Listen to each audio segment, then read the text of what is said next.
Southern here with Awesome on Awesome. We're finding awesome people and we're really just diving into the world and we're checking stuff out and we're learning stuff. And I'm super stoked to be here with my friend Caleb Kahn at the Guardian Gym, where Caleb is a black belt in jiu-jitsu, right? I know nothing about jiu-jitsu, so guys, we're gonna step into the world of jiu-jitsu and learn some stuff today. So Caleb, thank you for being here. Thank you for having me, man. Really appreciate this. Let's start real macro and big. And for people watching that know nothing about jiu-jitsu, can you just give us like a brief overview, kind of description about like a little bit of the history, what it is, and just tell people about jiu-jitsu a little bit? Yeah, 100%. Well, jiu-jitsu first came from Japan. Literally translates to the gentle art, and it made its way all across the world. Basically, people who first practiced judo and jiu-jitsu, is kind of like the same thing, came to Brazil and taught it to this Gracie family. And these two brothers, Helio and Carlos, made it something else. They took it from this mostly standing art, where it was mostly takedowns, so you didn't really worry about the groundwork, to almost exclusively groundwork, right? People would actually take people to the ground, which they felt was like their ocean, and they were a shark, right? It's like pulling a lion into the water and you're a shark. It's like, you know, that's your world now. So they made it this very popular, very effective martial art that became super popularized with the first UFC, UFC 1, and I think in the 90s, the brother Royce Gracie just like absolutely demolished, you know, a bunch of challengers, right. And that's how the UFC started. And then people caught on, figured out boxing and all that, and now it's a great sport and a discipline for all kinds of people. That's awesome. So from that Brazil to the US, that was around, like, when did the Gracies kind of, that was a little bit before the 90s, or it sounds like, or around that time, like when? Yeah, do we know, or like? Yeah, I mean, like, they were here, in the 90s for sure. Yeah. Rumor has it that, like, Carly Gracie was, like, one of the first people in the U.S., but, you know, they were kind of in and out of the U.S. They were training out of garages and stuff. Wow. Chuck Norris, I think, at one point went down to Brazil and, like, trained with the Gracies for a little bit. And it really blew up with the early UFCs. That's when cool. People were like, I got to learn that. That's so cool. So it's mostly grappling. It's all on the ground. Right? In jiu-jitsu, as we know, there's not a lot of strikes, right? With the hands. All right, so tell us about maybe just, like, what does a jiu-jitsu class look like? What does the training look like? If I was new, I've never done jiu-jitsu, and I showed up first day class, I just thought, this sounds cool. Can you tell me about, like, what class, what I might be getting into? Yeah, for sure. I mean, what I tell people to do is, you know, have patience. Yeah. Because you're learning something that you probably have no idea of anything about unless you've, like, wrestled or done judo, right? It's something that's, like, completely new. You know, it's almost like swimming and you don't know how to swim. Like, where do you start with swimming? You get your face wet. Right, so you kind of have to just jump into the water, right? Then what do you learn how to do? You got to learn how to relax. You got to learn how to float, right? So same thing in jiu-jitsu. It's like you got to get on the mat.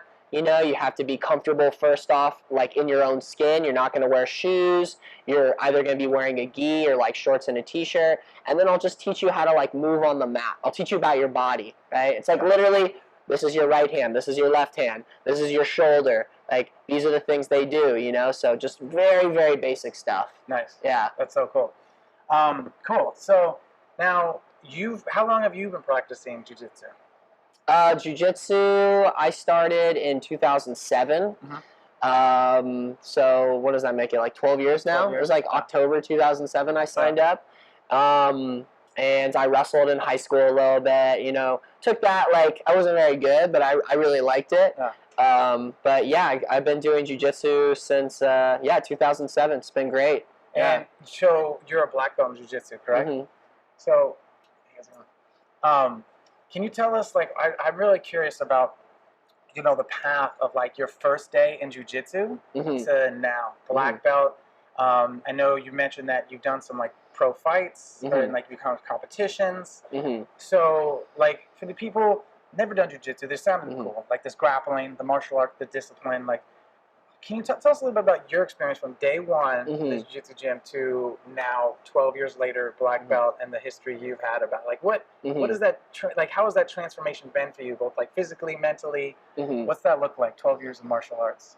Yeah, I think it's the journey's different for everyone, right? Like for me, I was 19 when I started. I had a wrestling background. I was this like super hot-headed egomaniac that like wanted to win everything, right? So that was like kind of my formative years of jiu-jitsu. It's like I wanted to compete, I wanted to train all the time. I didn't want to lose, I didn't want to tap, you know. So for me, I think my biggest lesson from jiu-jitsu was being humble, you know, is like getting humbled all the time. Like that's what I needed. Some people, they walk in here and, you know, they've never done anything in their life, right? They're like the complete opposite of what I was. They're in their like mid 30s to 40s or 50s even. And they just want to get in shape. They just want to learn how to move. They just want to, you know, get some idea of like what self-defense is about. And so, like, for them, it's kind of the opposite. Like, for me, it was about humbling. For them, it's, like, about building bravery and, you know, developing some kind of confidence for them, you know? So, for me, like, my jiu-jitsu experience was completely different than, say, someone else's, right? Everyone's journey is different, which makes jiu-jitsu kind of really cool. That's really cool. Yeah.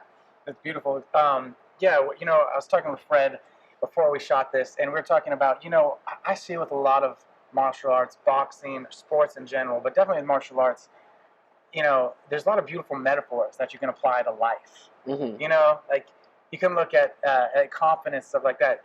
How has jiu-jitsu helped you outside? You talk about being humble. Can you speak more on just like, you know, 12 years of martial arts in this jiu-jitsu and then stepping out into the world when you're not in this gym? Like, how does it help you outside in just day-to-day life and walking around? I think one thing it's helped me with is just learning how to learn. You know, it's taught me that there's like kind of a systematic approach to everything, and it's not just about like innate skill, right? So I had my innate skill, but like that only got me so far. It's like now I really need to learn the technique, right? And if someone's stronger than me, I can't use my strength. If someone's faster than me, I can't use my speed, right? But it's awesome when I'm, you know, weaker and slower than my opponent, but I'm more technical, right? Or I get beat by someone I'm stronger than and faster than, but then they're more technical. So it's kind of taught me that technique kind of you know, can beat everything, right? That's beautiful. Yeah, I think that's like something that goes a long way. It's like in jiu-jitsu tournaments, you're always worried about the guy in the bullpen with like the glasses and he looks all dweeby. You know, you're like, how the hell did this guy get here? And he's like next to the guy with like the cauliflower ears and the big neck and all the tattoos. And you're like, I'm worried about the dude with the glasses that's like reading in the bullpen. Like, what the fuck does that guy know? I love it. No, it reminds me, I was watching, you know, the boxing, the Anthony Joshua versus Ruiz. The guy, you saw this as like heavyweight champion, and they were talking about the dudes that are always nicest to you, like in the face-to-face standoff and smile and respectful, are the guys you got to watch out for the most. You know, like they've gone through that whole thing you said of coming in hot-headed, having a humble, learning that shoot. Like you just said it perfectly. If they're faster, I need to use maybe if I have some power or technique, or you have to. It comes to the thing in life. Life is just not one dimension. Life is always multidimensional. Speed, power, technique, mindset, skills, feints, fakes, whatever. Like you have to use all of it together. But that's such a cool thing to see you talking about that. And you know, just learning how to learn. And I think it's something that it's good for our audience that, you know, people are at different. Who are going to watch us. They're at different stages. You know what I mean? And I think what you pointed out is great. You could be in your 30s, 40s, 50s, and jiu-jitsu can be for you. And you can be 18 and 19. And it's going to be different things for different people at different stages of their life, right?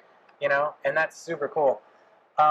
Let's switch gears a little bit and talk about, like, I guess UFC and jiu-jitsu competitions, okay? If you were to build the perfect jiu-jitsu martial artist, right, what would he look like? Geez, I mean, like, I don't know what they would look like per se. Yeah. I mean, because you can be tall and lanky like me. You can be short and stocky. You know, one of the best martial arts practitioners didn't have a hand. You know, Jean-Jacques Machado. So, I mean, like, you can have all kinds of variations of looks, but I think some of the people that I see who have the most success are those who are patient, those who ask questions, those who don't just show up and blindly, I mean, they do what I tell them to do, but then they go that extra length. Like, oh, wow, this is a really cool move. How do I get more flexible to increase my ability to move in this range of motion? Or how do I increase my strength? Or they go home and they YouTube and they watch matches and they look up people that they want to be like, you know? So it's not so much like how they look, it's more so like a desire to, you know, get more in depth, right? And I think like with jiu-jitsu, like, yeah, there's a move, but there's also like an aesthetic too, right? It's an art. So you can do something and it works against one person, but could you do that against a world champion, right? So someone who's not just satisfied with winning against like another white belt, but someone who's like, I want to do this against world champions. Like, I want to be the best. And like, they watch world champions and they're like, one day I'm going to beat that guy. You know, they have that mindset, like, and not like aggro, but it's like, I just want to be that good. And it's not about winning. It's not about losing. It's just about doing it right. It's the challenge too, right? Yeah. And the motivation. Yeah. That's really cool. Let's start just real quickly. I want to get to the Guardian Gym and talk about your gym, because we're in an amazing gym and this is a really cool facility. One question before we go there. I love that you talked about the arts. So martial arts. Yes. I recently, Israel Adesanya, you know. Style bender. Style bender. Yeah. Okay. Did you see his fight against Forrest Whitaker? I saw the highlights. Yeah. Watching this guy, for me, it's put the arts in martial arts. The expressiveness, right? Like, you learn techniques, but then when you come to like a competition, it's how you do choose to express yourself, right? Can you speak on like, do you find that like I can like you express like the art expressing, you moving my body the way I want to move, or how do you find that in jiu-jitsu? Do you see it as a way to express yourself? Do you see people that come in that want to express themselves? You know, it's not all just like you said, aggro fight. You know, can you speak on the art side of it, maybe? Yeah, I think people come in and they express themselves without even knowing that. Yeah. Like, they come in and I'm like, oh, I know a lot about you. Yeah. Like, I know more about you now than your wife knows about you. Yeah. Just from watching you train one day. Yeah. Like, oh, I know who you are. Right? Like, someone they're all nice and they're like, hey, nice to meet you. Like, they're all aggro and stuff. It's like, oh, that's the real you. Right? That's what you've been hiding from the world. That's great. You know? Or there's people that, they come in and, you know, they just want to flow and they just, you know, they want to do the technique right. And they don't care if they get tapped 5 times. Like, they just want to, you know, keep everything aesthetically pleasing and technically sound. And then there's other people who just want to come in and brawl. Right? They just want to come in and go. They want blood. Yeah, exactly. They're out for blood. They just see red. And, you know, those people, I got to be like, yo, dude, like, you got to chill. Or, like, you can only train with these people, you know? And, hey, let's sign you up for a competition, you know?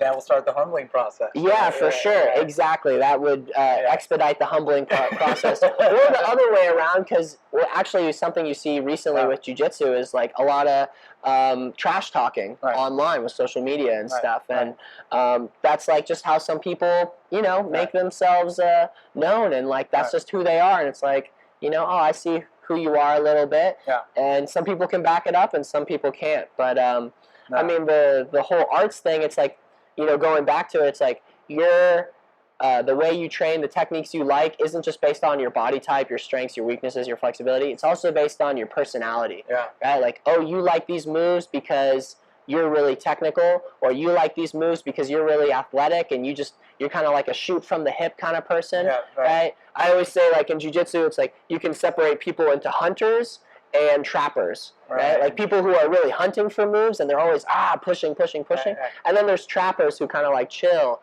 and they're gonna like hang out and then whap, like you fall into their trap and you didn't even know it, right? So. Oh, that's beautiful. Yeah. That's super cool, man. That's really, really cool. Well, that's really cool. So, you know, it also makes you realize, like, you're doing a really cool thing with these people. You're saying, I can see more about you than your wife, and like this aggro guy versus this like aesthetic guy and stuff like that. And what's cool is, like, it seems like in the martial, there's a balancing thing, right? The aggro guy is going to kind of get balanced out eventually, right? Eventually, there's always a bigger dog than you. Or somebody with more training or something in a fight. This is true. And you're going to get in a brawl. And it's a big ocean. It's a big ocean. Like, fairly few people. There's only a handful of people that go without a loss. Yeah. You know what I mean? You're going to get knocked down at some point. Or whatever, the tapped. Or, so there's like a balancing thing for everything. This is so cool talking about this, Caleb. We're so lucky to be with you. let's talk about real quick before I think we're going to put the gi on and you're going to show me some Let's things. do it, man. I'm stoked. Yeah, let's talk about the Guardian Gym. Yeah. Okay, so for the audience out there, we want to bring some value because we're in the Bay Area right now. We're in Oakland, California. And so if you're thinking about jiu-jitsu, if you're thinking about martial arts, this is a great place to go. I can tell you, I'm here. I walked in. I have an amazing energy. This is Caleb. He trains jiu-jitsu people here in jiu-jitsu. Black belt in jiu-jitsu, and we just were recently at your Dogtown facility, that over there on Adeline, right in Oakland. It's a beautiful facility. We have footage throughout this show, obviously, of that. Tell the audience, and let's bring value to them, for the people in the Bay Area interested in jiu-jitsu, want to find a place to check this out. They're curious. They're liking what they're here. Tell them about the Guardian Gym, quick history, and then maybe what's going on. Could you plug a little bit, classes or anything you'd like to share with the audience about the Guardian Gym? 100%, man. Well, I've been here, first off, Guardian Gym, let's start with that. 501c3 nonprofit. We are, a charitable organization, and we provide free training for kids. That's our mission, right? Free training for kids. Every kid that comes in here doesn't have to pay membership. They come in, the only thing they need to buy is hand wraps, right? We provide them with gloves and a gi. They want to do boxing or jiu-jitsu. And so that's our mission, right? We're subsidized through outside donations, but most of our money comes through adult members. So our adult members are paying for that free kids program. And at first it was an idea, and then Ben Kovacs, our founder, put out the paperwork, made it happen, found the brick and mortar location, and crowdsourced a bunch of money and made this happen, right? And now we make enough reoccurring membership revenue to sustain us, on a regular basis, to pay for rent, to pay for me, the instructor, to pay for the equipment. That's been really amazing. So not only is the kids program free, but we also have a 3-tiered adult membership to provide affordable training for adults too. Okay. So adults who, say, can't pay market rate martial arts pricing can find options to pay a more affordable membership, so they can train as well. Because we've been seeing, what we found out is, like, it's not just about the kids, but it's also about the adults. And so it's about making a community, and that's really what a martial arts gym comes down to. It's like building a community. You're trusting your training partners with, hyperextending your arm and stopping when you tap, or not like going hard on you if you're like a beginner and they're advanced, and like knocking you out every 3 seconds. It's like, or pushing you to a limit and, still respecting you, when the bell rings, and, being, family, basically. Yeah. So you get really close with the community, and the kids, have really gotten close with each other, and the adults have gotten close with each other. We even have alumni who have graduated from the program. RJ, who you met earlier, he's at SF State now. He still hangs out with us and keeps up with us, and we kind of have this like natural mentorship program going on. So with that said, right now we're in this space, which really isn't that big. It's like 12,000 square feet. We could run one class at a time. But at Guardian 2.0, we're taking over the Dogtown Athletic Facility. We're going to have 9,000 square feet. We're going to have a 20 by 20 boxing ring. We're going to have a 78 by 36 mat space. We're going to have 2 classrooms. It's going to be amazing. It's really going to be special. So, we're here to serve the community. There's actually another Guardian Gym opening up in Baltimore. Wow. So Baltimore, another city kind of like Oakland, with a need for this kind of program, is opening as soon as October. So like, we're gonna have our new space, Baltimore's gonna have their space, and we just hope that we can kind of like influence modern day martial arts academies, that it's not just about the money, because it's a great thing, but not everyone can afford it. Right. That's so cool. Awesome. And then maybe just like, where is it, like guardian.com, or what, guardiangym.com? What's the website and Instagram and stuff like that? Where can people go if they want to find, they're like, I want to find some of this and get involved. What's the first step? Yeah, first step is come in here, check it out. Come on down. Right now we're at 1922 Webster Street in Oakland, and we're going to move to 3109. By the time this is out, we're going to be at 3109 Adeline. Got it, 3109 Adeline. Guardiangym.org. Yep. at Guardian Gym for Instagram. Yeah. At Guardian Gym if you want to donate on Venmo. Yeah. Also, you know, I'm at Journeyman Grappler if you want to follow what I'm doing with the gym. And yeah, man, it's just been such a pleasure having you. Yeah, man. Thank you, Caleb Kahn, guys, from Guardian Gym. This is awesome. This is great. This is the world of jiu-jitsu. For everybody out there that knows nothing about jiu-jitsu, this is a treat and a pleasure. Caleb, I thank you so much for taking the time to really show us this world. Yeah. And yeah, let's get the gi on and maybe try a couple of things. Let's do it. All right, cool. Thank you.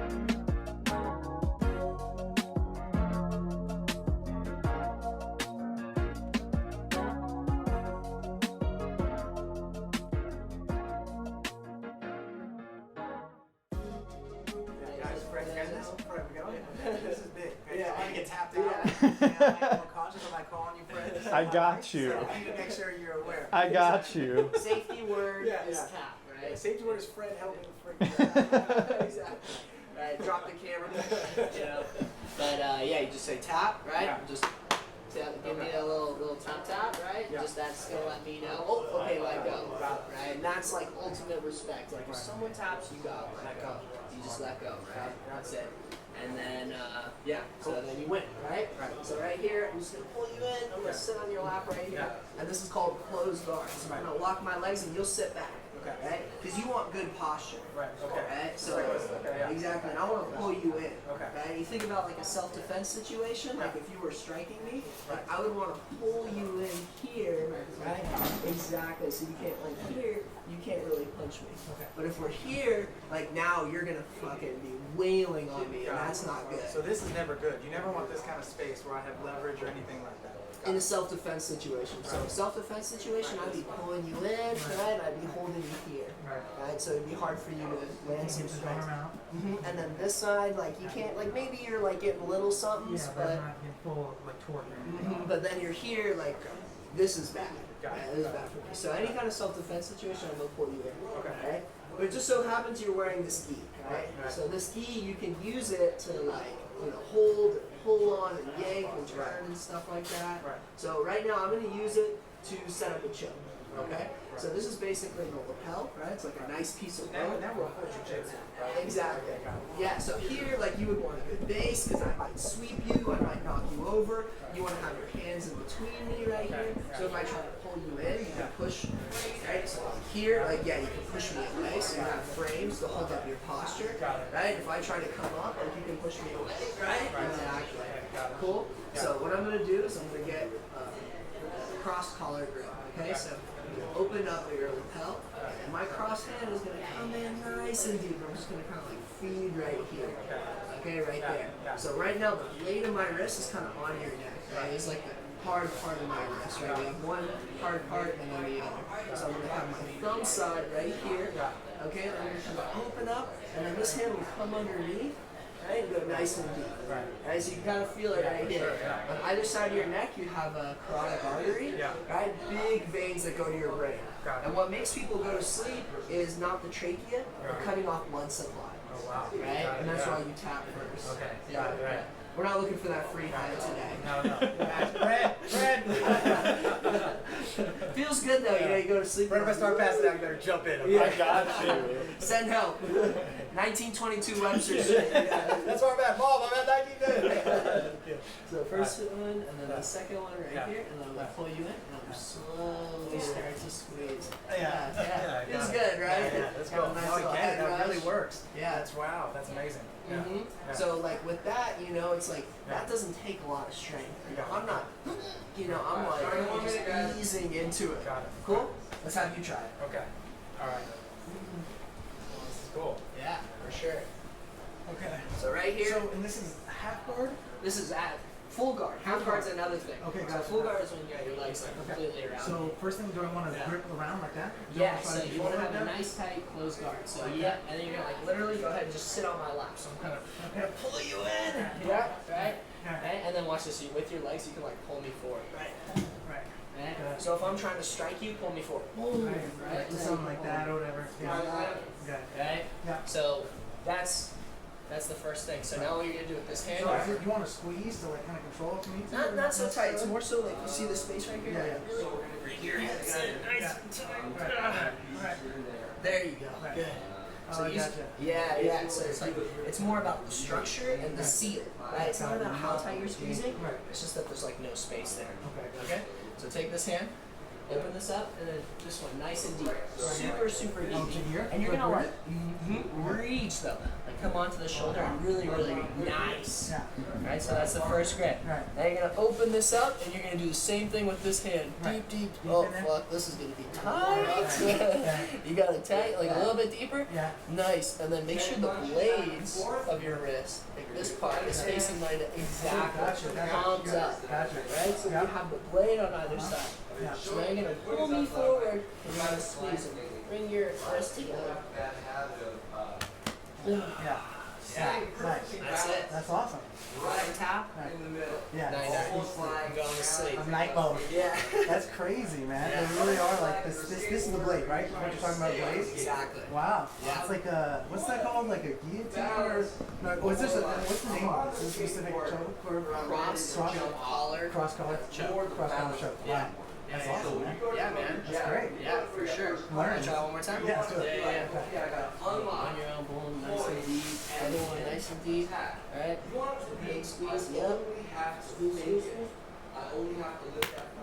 Wow. It doesn't take much effort either, No, right? it doesn't. Yeah. Like, it's more the positioning and the right squeeze.